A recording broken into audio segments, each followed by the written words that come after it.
क्या अगर मैं कहूँ कि इस्लाम की कहानी की शुरुआत 7वीं शताब्दी के मक्का की किसी गुफा से नहीं हुई थी। अच्छा, तो फिर कहाँ से हुई? मतलब इस कहानी की गूंज हजारों साल पहले लिखे गए संस्कृत के अथर्ववेद और प्राचीन बौद्ध ग्रंथों में पहले ही दर्ज की जा चुकी थी। हम्म, सुनने में तो ये दावा काफी असाधारण और कह सकते हैं चौंकाने वाला लगता है। बिल्कुल।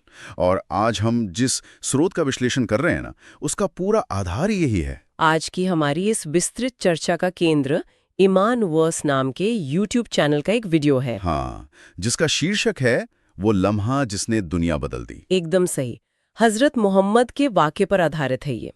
लेकिन देखिए, आगे बढ़ने से पहले मैं एक बहुत जरूरी बात साफ कर दूं। हाँ, निष्पक्षता वाली बात है ना। हाँ, हमारा मकसद यहाँ इस वीडियो में दिए गए ऐतिहासिक या धार्मिक दावों पर कोई मोहर लगाना या उन्हें खारिज करना बिल्कुल नहीं है। बिल्कुल। हम यहाँ किसी धार्मिक दृष्टिकोण का ना को समर्थन कर रहे हैं और ना विरोध। सही बात है। हम बस एक विश्लेषक के तौर पर यह समझने की कोशिश कर रहे हैं कि ये स्रोत इस पूरी कहानी को बुनता कैसे है, इसके पीछे के संदेश क्या हैं और सीखने वालों के लिए ये दिलचस्प क्यों है। क्योंकि ये कहानी सिर्फ एक धर्म की शुरुआत के बारे में नहीं है। ये उस दौर के सामाजिक ढांचे और एक लीडरशिप के बनने की कहानी भी है। एकदम। तो चलिए इस पूरी कहानी को विस्तार से समझते हैं। अगर आप इस वीडियो की शुरुआत देखें तो ये बहुत ही शांत और विश्लेषणात्मक तरीके से एक व्यक्ति के जीवन को एक बहुत बड़े ब्रह्मांडीय इतिहास से जोड़ देता है। यही तो सबसे बड़ा हुक है इसका। वीडियो सीधे मक्का की गुफा से बात शुरू नहीं करता। बिल्कुल नहीं। ये हमें सीधे उस दौर में ले जाता है जिसे जाहिलियत या अंधकार का युग कहा गया है। मतलब सोचिए, काबा में 360 मूर्तियां रखी हैं और बेटियों को जिंदा दफनाने जैसी क्रूर प्रथाएं आम है उस समाज में। हाँ, शराब, जुआ और कबीलों के बीच खून खराबा। ये एक ऐसा समय था जहां कोई कानून नहीं था, कोई मार्गदर्शन नहीं था। सिर्फ जिसकी लाठी उसकी भैंस वाला हिसाब था। बिल्कुल। लेकिन फिर वीडियो एक बहुत लंबी टाइमलाइन पेश करता है।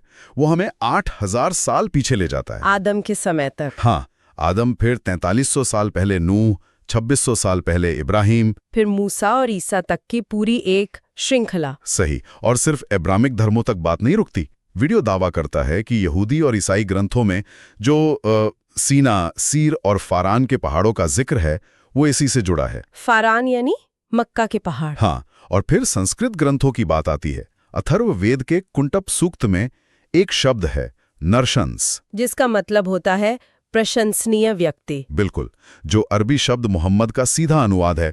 और ये भी बताया गया है कि वो 60,000 दुश्मनों के बीच होगा और ऊंट की सवारी करेगा। और इसके साथ ही बौद्ध धर्म का संदर्भ भी है। हाँ, बुद्ध द्वारा मत्तेया यानी रहमत वाले अंतिम उपदेशक की भविष्यवाणी। तो देखिए, मैं इसे एक एनालॉजी से समझता हूँ। बताइए। ये मुझे ना ग्लोबल रिले रेस की तरह लगता है।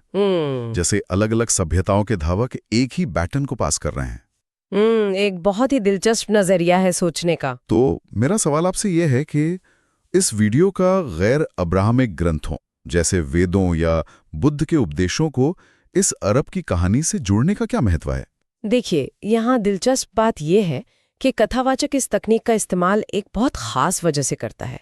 ये किसी एक स्थानीय घटना को मतलब सिर्फ मक्का की किसी घटना को एक सार्वभौमिक सत्य बनाने की कोशिश है। मतलब इसे एक लोकल घटना से ग्लोबल बना देना। एकदम। अगर ये कहानी सिर्फ मक्का तक सीमित रहती तो लोग इसे अरब का एक स्थानीय सामाजिक सुधार मान लेते। लेकिन जब आप इसे वेदों और बुद्ध से जोड़ते हैं तो आप बता रहे हैं कि पूरी मानव जाति इसका इंतजार कर रही थी। ये एक बहुत ही विशाल कैनवास है। लेकिन फिर कहानी में एक बहुत बड़ा शिफ्ट आता है। हाँ, मैक्रो से एकदम माइक्रो लेवल पर। बिल्कुल। इस ब्रह्मांडीय तस्वीर से निकलकर कहानी अचानक एक बहुत ही मानवीय और मैं कहूँगा बहुत नाजुक स्थिति पर आ जाती है। मक्का के बनु हाशिम कबीले में एक अनाथ बच्चे का जन्म। ये स्केल में एक बहुत ही नाटकीय बदलाव है ना? वीडियो बताता है कि पिता अब्दुल्ला का जन्म से पहले ही यत्रिब, जिसे बाद में मदीना कहा गया, वहां इंतकाल हो गया था। दादा अब्दुल मुत्तलिब ने नाम रखा मोहम्मद। और फिर अरब की परंपरा के हिसाब से उन्हें दाई हलीमा सादिया के पास गांव भेजा गया। हाँ, जहां वो 4 साल रहे। और वीडियो कहता है कि उनके जाने से हलीमा के घर में बरकत आ गई। लेकिन फिर 6 साल की उम्र में माँ आमिना का अब्वा के मुकाम पर इंतकाल हो गया। और 8 साल की उम्र में उनके दादा भी गुजर गए। सोचिए, एक बच्चा जो पहले से अनाथ था, उसने अपने सारे सहारे खो दिए। फिर उनके चाचा अबू तालिब ने उनकी परवरिश की, जो खुद काफी गरीब थे। हाँ। और यहाँ वीडियो में बचपन की एक घटना है जो मुझे बहुत छू गई। गरीबी के बावजूद खाने के समय वो बच्चा चुपचाप बैठा रहता और अपने चाचा से कहता, पहले मेरे भाई खा लें। ये बहुत कुछ कहता है उनके चरित्र के बारे में। बिल्कुल। फिर जवानी में, करीब 12 साल की उम्र में, शाम यानी सीरिया का व्यापारिक सफर, और अपनी सच्चाई की वजह से उन्हें मक्का में अल अमीन और सादिक का खिताब मिला। अल अमीन मतलब अमानतदार और सादिक मतलब सच्चा। हाँ, तो यहाँ बात वास्तव में बहुत दिलचस्प हो जाती है। हाँ, क्योंकि अगर हम परंपरागत हीरो की कहानियों को देखें तो वे या तो किसी बड़ी ताकत या जादुई शक्तियों से शुरू होती हैं। सही बात है। लेकिन ये कहानी एक ऐसे बच्चे की है जिसके पास उस जाहिलियत के दौर में कोई सामाजिक सुरक्षा नहीं है, ना बाप का साया, ना दौलत। तो ये जो कमजोरी थी वो उनकी ताकत कैसे बनी? अगर हम इसे बड़ी तस्वीर से जोड़ें तो इस सवाल का जवाब सहानुभूति यानी एम्पथी में छिपा है। एम्पथी, वो कैसे? देखिए, जब कोई बच्चा समाज के सबसे निचले पायदान पर होता है, हर तरफ से अनाथ होता है, तो वो अभाव को बहुत करीब से महसूस करता है। उसने दर्द को जिया होता है। बिल्कुल। अनाथ होना उन्हें समाज के सबसे कमजोर वर्ग को समझने की एक गजब की शक्ति देता है। वही शक्ति जिसने उन्हें अपने भूखे भाइयों को पहले खाना खाने के लिए कहने पर मजबूर किया। मतलब वो अकेलेपन की भट्टी से गुजरकर कुंदन बन रहे थे। एकदम सही। और यही एम्पैथी आगे चलकर उनके संदेश का मुख्य आधार बनी। ये बहुत ही शानदार पॉइंट है। अब जब एक ईमानदार युवा का ये व्यक्तिगत चरित्र समाज के सामने एक बड़े संकट में परखा जाता है तो क्या होता है? आप हजरे अस्वद की घटना की बात कर रहे हैं। हाँ बिल्कुल। वीडियो में ये घटना बहुत ही विस्तार से बताई गई है। काबा के निर्माण के दौरान हजरे अस्वद यानी काले पत्थर को उसकी जगह रखने पर मक्का के कबीलों में तलवारें खिंच गई थीं। हर कबीला चाहता था कि ये सम्मान उसे मिले। बिल्कुल, खूनी जंग होने वाली थी। तो फैसला ये हुआ कि सुबह जो सबसे पहले हरम के दरवाजे से आएगा वही निर्णय करेगा। और वो मोहम्मद थे? हाँ। और जब लोगों ने उन्हें देखा तो सबने कहा हमें अल अमीन मंजूर है। अब उन्होंने जो किया वो आज की कॉर्पोरेट कूटनीति का बेहतरीन उदाहरण लगता है। उन्होंने एक चादर मंगवाई। हाँ, उन्होंने चादर बीच में रखी, पत्थर उस पर रखा और सभी कबीले के सरदारों से कहा कि चादर के कोने पकड़कर उठाएं। और फिर अपने हाथों से पत्थर को उसकी जगह पर रख दिया। सोचिए, खून खराबा टल गया। ये आज की कॉन्फ्लिक्ट रेजोल्यूशन और विन विन सिचुएशन का कितना बड़ा उदाहरण है। बिल्कुल। उन्होंने समस्या को ईगो की लड़ाई से हटाकर सहयोग में बदल दिया। लेकिन इसी भरोसेमंद छवि ने उनकी जिंदगी में एक और बड़ा मोड़ ला दिया, हजरत खदीजा के साथ उनका विवाह। ये इस कहानी का एक बहुत ही अहम हिस्सा है ना? वीडियो बताता है कि हजरत खदीजा मक्का की एक बहुत अमीर, अक्लमंद और 40 वर्षीय विधवा थी। उनका अपना व्यापार था और अपना खादिम मैसरा सीरिया भेजा। और जब वे लौटे तो मैसरा ने व्यापार के मुनाफे से ज्यादा उनके बेदाग चरित्र की गवाही दी। हाँ, और इसके बाद हजरत खदीजा ने अपनी सहेली नफीसा के जरिए खुद निकाह का पैगाम भेजा। तो मेरा सवाल यह है कि उस सख्त पितृसत्तात्मक समाज में खदीजा जैसी शक्तिशाली और उम्रदराज महिला का खुद एक युवा को प्रस्ताव भेजना, इस कहानी में इसके क्या मायने? देखिए, ये बहुत गहरा अर्थ रखता है। खदीजा यहाँ सिर्फ एक जीवन साथी नहीं थी, वो एक तरह से एक एंजल इन्वेस्टर और एक इमोशनल एंकर थी। एंजल इन्वेस्टर मतलब उन्होंने उनके चरित्र पर निवेश किया। बिल्कुल। स्रोत ये दर्शाता है कि खदीजा ने ये साबित कर दिया कि मोहम्मद की सबसे बड़ी पूंजी उनकी व्यापारिक ईमानदारी और उनका चरित्र था, न कि कोई कबीलाई ताकत या पैसा। सही। और उनके विवाह के बाद जो बच्चे हुए, कासिम, ज़ैनब, रुक़ैया, उम्मे कुलसूम, फातिमा और अब्दुल्ला। हालांकि कासिम और अब्दुल्ला का बचपन में ही इंतकाल हो गया, ये परिवार उन्हें एक बहुत ही मजबूत आधार देता है। ये बात तो है। और ये आधार उन्हें कहानी के क्लाइमैक्स के लिए तैयार करता है, क्योंकि अब ये कहानी अपने चरम पर पहुंचती है। गारे हिरा का अनुभव। हाँ, एक ऐसा अनुभव जो दुनिया पलट देता है। वीडियो बताता है कि 35 की उम्र तक आते आते वे मक्का की बुराइयों से बहुत बेचैन रहने लगे थे। वो अराजकता उन्हें परेशान करती थी। बिल्कुल। इसलिए वे जबल नूर पहाड़ पर गारे हिरा यानी हिरा गुफा में अकेले इबादत करने जाने लगे। खदीजा उन्हें वहां खाना पहुंचाती थी। और फिर 40 साल की उम्र में वो रात आई। पहली वही यानी रेवलेशन, फरिश्ते जिब्राइल का आना और कहना इकरा यानी पढ़ो। मोहम्मद ने बहुत बेबसी से कहा, मैं पढ़ नहीं सकता। और ऐसा 3 बार हुआ। हाँ, और फिर पहली आयतें उतरी, इक़रा बिस्मि रब्बिकल्लज़ी खलक़, पढ़ अपने रब के नाम से जिसने पैदा किया। ये बहुत ही शक्तिशाली दृश्य है। मैं इस दृश्य की फिजिकलिटी पे गौर कर रहा था।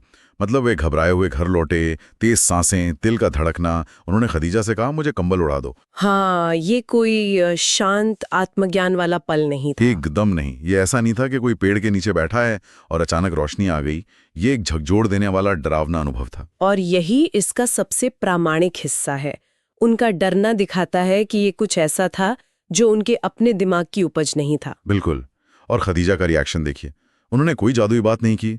उन्होंने ये कहकर हौसला दिया कि अल्लाह आपको रुस्वा नहीं करेगा क्योंकि आप गरीबों और रिश्तेदारों का ख्याल रखते हैं। उन्होंने उनके मानवीय चरित्र को ही उनकी ढाल बताया। हाँ, फिर खदीजा उन्हें वर्का बिन नौफल के पास ले गई, जो कि एक 80 वर्षीय ईसाई विद्वान थे। सही। उन्होंने पुष्टि की कि ये वही फरिश्ता है जो मूसा के पास आया था। लेकिन उन्होंने एक चेतावनी भी दी। बहुत ही डरावनी चेतावनी। हाँ, कि उनकी अपनी ही कौम उन्हें मक्का से निकाल देगी। ये सुनकर उन्हें बड़ा धक्का लगा। जो कौम उन्हें अलमीन कहती है, वो उन्हें क्यों निकालेगी? क्योंकि जब भी कोई नया विचार पुरानी सत्ता को चुनौती देता है तो व्यवस्था उसे कुचलने की कोशिश करती ही है। ये इतिहास का कड़वा सच है। अब इस घटना के बाद जो सबसे दिलचस्प बात मुझे लगी वो है शुरुआती अनुयायियों की लिस्ट, फर्स्ट कन्वर्ट्स। हाँ, उस पर गौर करना बहुत जरूरी है। वीडियो बताता है कि सबसे पहले विश्वास किया हजरत खदीजा ने, जो पहली महिला और मोमिना बनी। फिर उनके 10 साल के चचेरे भाई हजरत अली ने, जिन्होंने अपने पिता से बिना पूछे सिर्फ तर्क के आधार पर इस्लाम कबूला। बिल्कुल। फिर एक आजाद किए गए गुलाम जैद बिन हारिसा ने, और अंत में उनके सबसे करीबी दोस्त हजरत अबू बकर सिद्दीक, जिन्होंने बिना कोई दलील मांगे तुरंत गवाही दी। ये एक बहुत ही विशिष्ट प्रोफाइल है। वही तो मेरा सवाल है। एक महिला, एक बच्चा, एक गुलाम और एक करीबी दोस्त, इसमें क्या खास है? ये एक महत्वपूर्ण सवाल खड़ा करता है। देखिए, जो लोग किसी व्यक्ति को सबसे करीब से जानते हैं, जैसे पत्नी और सबसे करीबी दोस्त, उनसे आप अपना असली रूप नहीं छिपा सकते। घर की मुर्गी दाल बराबर वाला हिसाब होता है अक्सर। बिल्कुल। अगर वे आप पर बिना शक के विश्वास कर रहे हैं तो ये आपके निजी चरित्र की सबसे बड़ी गवाही है। और बच्चा और गुलाम? बच्चा समाज के पूर्वाग्रहों से मुक्त होता है और गुलाम समाज का सबसे शोषित वर्ग है। जब कोई समानता की बात करता है तो समाज का सबसे कमजोर वर्ग उसे सबसे पहले अपनाता है। कमाल का विश्लेषण है ये। इन लोगों का विश्वास किसी बाहरी चमत्कार पर नहीं, बल्कि उनके पारदर्शी जीवन पर आधारित था। तो अगर मैं इस पूरी विस्तृत चर्चा का सारांश निकालूं तो इस सब का क्या मतलब है? आप ही बताइए। स्रोत की यह कहानी सिर्फ एक धर्म की उदय की नहीं है।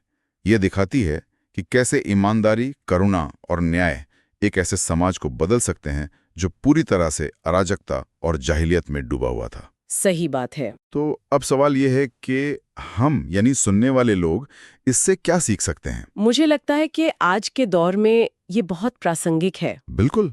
आज जब हम सूचनाओं के ओवरलोड और दुनिया की उथल-पुथल से घिरे रहते हैं, हर तरफ इतना शोर है, तो ये कहानी याद दिलाती है कि बड़े बदलाव अक्सर अकेलेपन, गहरी सोच और व्यक्तिगत ईमानदारी से ही शुरू होते हैं। एकदम सही। एकांत की अपनी एक बहुत बड़ी ताकत होती है। हाँ, और वीडियो के अंत में जुल्म, पहली अजान और संघर्ष का जो टीजर दिया गया है, वो बताता है कि रास्ता आसान नहीं था। बिल्कुल नहीं। तो मैं आज के इस चर्चा को एक उत्तेजक सवाल के साथ समाप्त करना चाहूंगा। बताइए। अगर एक व्यक्ति का निजी चरित्र और एक गुफा में हुआ उसका एकांत अनुभव पूरी दुनिया का नक्शा और इतिहास बदल सकता है, तो हमें यह सोचना चाहिए कि आज के दौर में जब हर कोई भीड़ का और शोर का हिस्सा बनना चाहता है, तब उस एकांत और स्थिर चरित्र की असल ताकत क्या है? बहुत गहरा सवाल है ये। क्या हम उस खामोशी को सुनने के लिए तैयार हैं? ये सोचने वाली बात है। बिल्कुल। इसी विचार के साथ हम आज की ये विस्तृत चर्चा यहीं समाप्त करते हैं। हाँ, मुझे